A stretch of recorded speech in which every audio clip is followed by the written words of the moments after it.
The word jinn comes from an Arabic root meaning to conceal. The English word genie is from the Arabic root. Sapient creatures created of smokeless fire. The jinn share free will with humans and thus the capacity for goodness and evil. Iblis, often mistaken to be a fallen angel, belongs to the jinn species. He became the adversary to humanity after Adam's creation and expulsion from the Garden of Eden. According to Fakhruddin al-Razi, the jinn inhabited the earth before humans and created great disruption and violence, shedding blood, sowing corruption. Iblis was sent down from the divine presence to subdue them, and then upon his return to the highest assembly, he found that Allah had chosen a new vicegerent named Adam to be placed on earth. So he was actually very proud of what he'd done, because he'd come down to earth, he'd subdued all of the rebellion, and then he was very proud he was getting replaced. So it's kind of like these managers who do all this work and they brought the company around, and then the board fires them and brings in the new hotshot manager, and they go crazy. So he basically just refused to bow down, and then he blames God for his lot in life.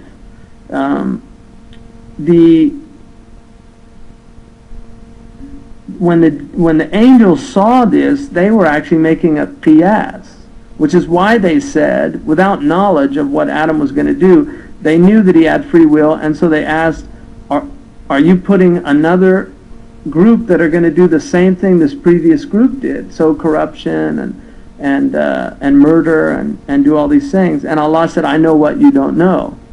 And then he said to Adam, tell them the names. And when the angels saw that Adam had been given this knowledge that they didn't have, then they recognized his superiority.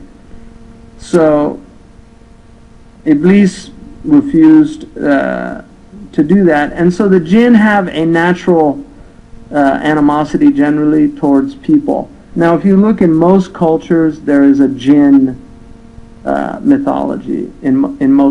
Almost every culture on the planet has some sense of, if you look, especially Aboriginal people, they're very much connected to that.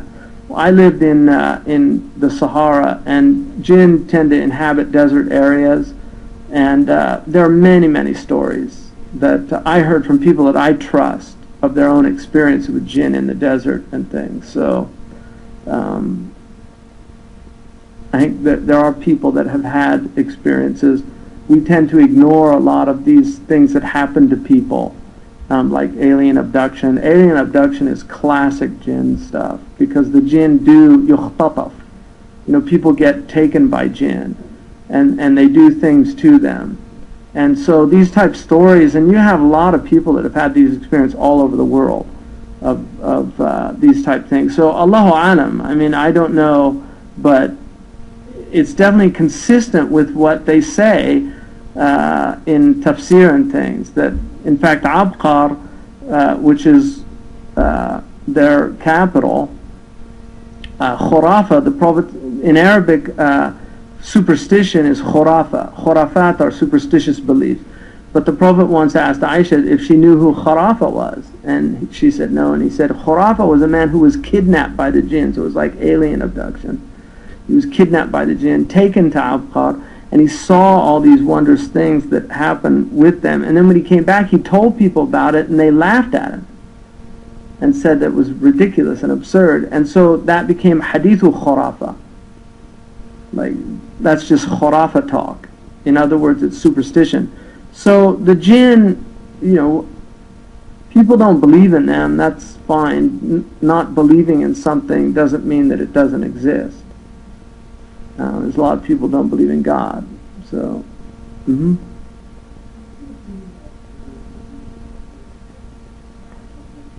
yeah, I read about that, and I think a lot of it is definitely exaggerated.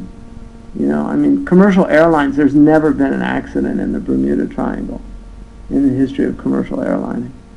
So, Allahu Alam. There is a weird thing that all the sea snakes migrate down there, which is strange. But I don't, there's a lot of things on the planet that are just weird. There are very strange things on the planet. I've had a couple of very strange experiences. I had an experience in the desert that was very strange, and I had experience in a New York subway with another person who's a friend of mine who's an eyewitness to this. And, you know, it's kind of Ripley's Believe It or Not, but I did have that experience. I'm sure some of you have had strange experiences.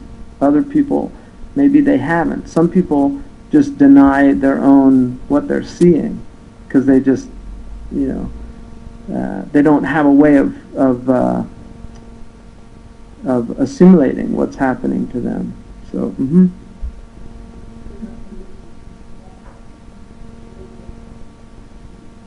What's that? Yeah, go. I don't know. It's interesting. I don't know. Swift was a genius. He was Irish too, and the Irish know a lot about the jinn. Jinn, like J-I-N. G-I. I'm Irish. I had a friend of mine. He was from Bangladesh. His dad was really funny. He said, "Gin, it's from gin. You drink it, you'll see gin." And he said, "And technology's from gin. Why do you think they call it engine?" You know, and he had this whole thing.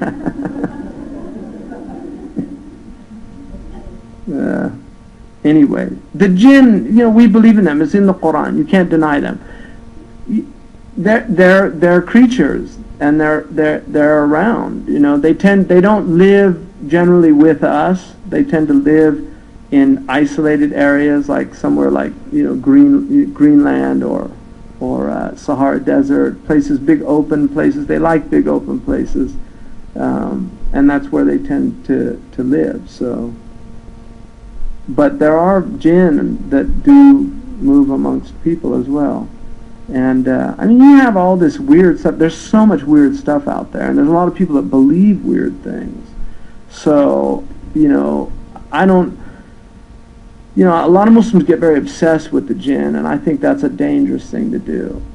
We know they exist. The Quran asserts their existence. They certainly do explain a lot of the weird stuff that goes on in the world that is kind of inexplicable, and I think that's why most cultures did have some type of reference to poltergeists or to the little people or whatever they were. You know, there's a lot of terms for them.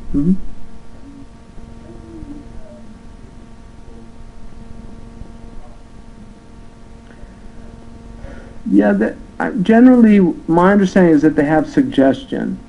You know, their power is the power of suggestion.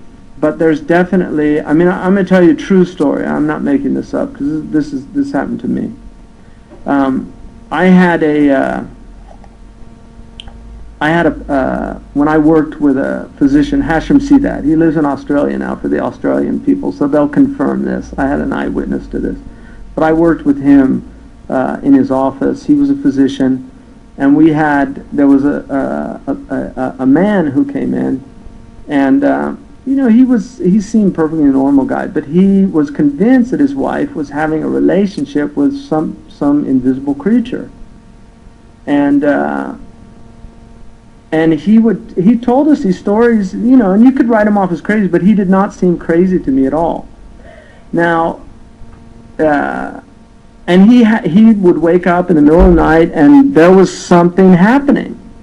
You know, and he just felt the presence. And now, that same physician, we had another lady who was actually told us she was having a relationship with an unseen, and the reason she came is that he would come to her in the night, and they would have physical intimacy, and she would have this huge rash when that would happen. That's why she was coming. But she told us in all, like, that was her story. So that's consistent with what's in the books that people do. And there's books at Borders and Barnes & Noble. You can go to these bookstores about how to have relations with spirits, how to invoke them, how to come, and what they'll come, and what you'll feel, and what you'll experience. I'm not making this stuff up. So there's people out there teaching people how to do that. Now, the ulama differ about whether or not, they do agree that jinn can have intimacy with humans, but whether or not there's an offspring, I mean, Imam Malik did not accept that. Imam Shafi'i did. So, Imam Malik just thought, even from Bab Sadd al-Dhara'i', that it would open up a big door of fasad, you know, because they could claim they were married to jinn and things like that. But in the Shafi'i madhab, al-aqd bayn al-insi wal-jinni can actually occur. I mean, there's definitely relationships, but again, you know, a lot of the things that we're given in Islam are to protect us from jinn. There's no doubt about that. And one of the most important protections from jinn is cleanliness, hygiene. And so there's definitely a relationship between feces. I mean, one of the things when you go into the bathroom, Allahumma inni a'udhu bika min al-khubthi wal-khaba'ith. You know, min al-khubthi wal-khaba'ith. To seek refuge from the khabitha and the khabith, right, which are the male and female jinn. So that's something that you actually seek refuge in when you go in. One of the reasons why you cover your head also is, I mean, even in the Jewish, they cover that small part because that's actually considered the part that needs the protection, is where the swirl on your, you know, just to keep from, it's in fact, the word in Arabic to be without a hat is hasir al-ras, which also means to be unarmed. To be unarmed. And most religious traditions have a very strong encouragement for people to cover their heads, male and female. So males are encouraged. It's not an obligation, but they're encouraged to wear something on their head. Historically, people have always covered their heads. Even the sun, just from that aspect of it. But there is a protection in keeping the head covered. There's a protection in keeping yourself clean. Feces, you know, a lot of crime scenes and things like that, people when they go to these psychopaths to their homes and stuff, they're filthy, they're covered, and often feces and urine, and so there's definitely a relationship between that, mental illness and the jinn. And obviously people get opened up to unseen worlds. I mean, I mentioned a book by Van Doren called The Presence of Unseen Worlds. He worked for several years, couple decades at Sonoma Napa State Mental Institution, and I read that book from cover to cover. He began it by just arguing that he was a complete materialist when he went into psychiatry, but by the end of working with these, he became very convinced that there really are creatures, and he said some of them were benign and some of them were malevolent. And he said it was very clear to them that auditory hallucinations, he said some of it was mental illness. It was just problems in the brain, but he felt others were clearly real, that the people were not making it up, that they were really hearing things that were actually there. So, Allahu Alam, I mean, in the end of the day, Allahu Alam, all I know is that we believe in jinn, and jinn are unseen creatures. In terms of how that plays out in the real world, I'm in the same boat that you are. Like I said, there's a lot of weird things out there. There's a lot of people that believe weird things. I think a lot of it is, explainable. I would argue that if you have people with mental illness, I would go to try to treat it medically before I'd go to an exorcist or something like that, because a lot of hallucinations can be stopped by certain drugs that are very effective at doing it. So, and people that have mental illnesses, now we can treat a lot of those illnesses with drugs. On the other hand, I think some mental illnesses definitely, there's something more going than meets the eye, and Allah knows best. I mean, I'll give you an example. I know somebody who they were having a lot of problems in their house with noises, and their daughter was getting very troubled and started having, and I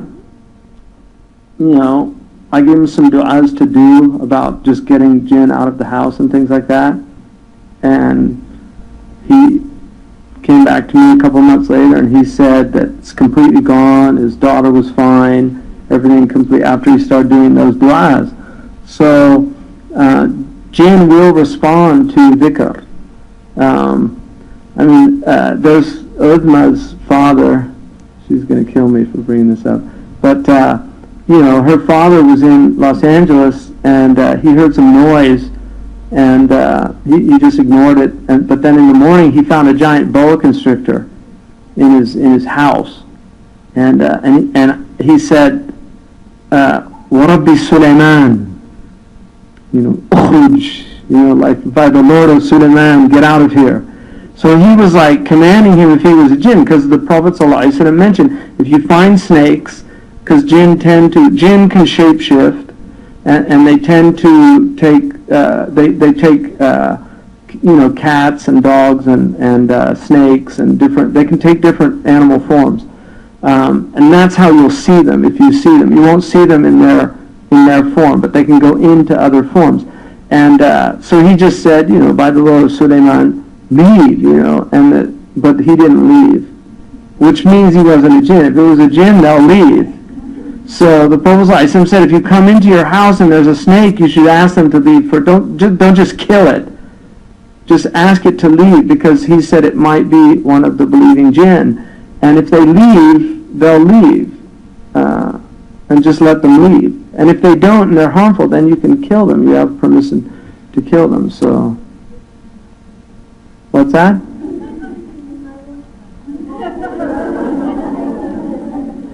No. قل أعوذ برب الناس ملك الناس إله الناس من شر الوسواس الخناس الذي يوسوس في صدور الناس من الجنة والناس. Don't worry. Alhamdulillah.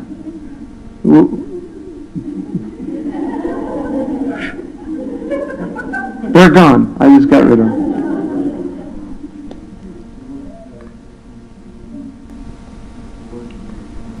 Majnoon. Yeah, well, Majnoon is also, it means the hidden illness, because you don't really know a person's crazy until sometimes you do. I had some people a while back brought somebody over to my house that was stark raving mad, and I was really upset about it. And that person ended up, doing a really heinous crime, so... But, some people you can just see it. You don't need to look very far. And madness, may Allah preserve all of us, because madness is real. And, historically Muslims had a lot of benign madness. They had a lot of jadab as well, what are called majdoubs. Like you're in Morocco. Have you met any majdoubs? See, when I first went to Morocco, there were a lot of majdoubs. Now there's more mad people. Because Muslims used to have majadib more than majaneen. The majdub is somebody who is mad, but they're mad in a very religious sense. Like, they're very devotional people, and people leave them alone, And in Morocco there were quite a few when I first went to Morocco. They're very interesting. You don't want to spend too much time with them, because there's a lot very powerful people. Mad people have very strong presence. It's very dark, and you don't want to get into that. People that work with mad people, if you've worked in, it's a very taxing job. It's a very hard job to be around mad people. Even being around neurotic people, people that aren't well. And in our culture, in our planet today, most people aren't well. There's a lot of imbalance on the planet, just humans. They're not well. They're not doing well. The human project is not going well. So there's a lot of problems with people. And there's a lot of good people out there, but there are a lot of people that are really suffering. There's a lot of suffering out there. And, so there's a lot of mental illness. There's a lot of instability. The Prophet ﷺ said that one of the signs of the end time was takthar al-hawsat, that you'll see a lot of mental instability. Sheikh Habib Ahmed Mashhoor told us that the treatment for that is to do dhikr, but to do balancing dhikrs. Certain dhikrs are dangerous for people. Dhikr is like medicine. There's over-the-counter, and then there's prescription medicine. And not all dhikrs, people can go mad doing dhikr. They really can. Their spiritual psychosis is very real. And I've seen it happen to people. If you start doing a lot of divine names, you can really hurt yourself. So, but things that will not hurt you are prayer on the Prophet ﷺ. You can do that as much as you want, and it will just benefit you. It will not harm you. Istighfar will not harm you. La ilaha illallah is, if you do a lot of it, you can get some pretty intense experiences, but it's not a harmful. But if you do certain divine names, they can be very, dangerous to do on your own. So that's why the religion's about balance. The Prophet did not like excess, even in the religion. He did not like people to do too much, because you can really lose your balance in doing too much devotional practice. You don't want to do too little. You want to find that balance. And that balance depends on you also. It depends on your environment. To do a lot of dhikr in southern Morocco is not a real problem. If you start doing a lot of dhikr in southern Chicago, you might get into some serious trouble. Because of the types of environments that you're living in. One culture supports your dhikr and the other is actually antagonistic to it. So it can create the kind of cognitive dissonance that really can be problematic for people. Anyway, it's a big topic.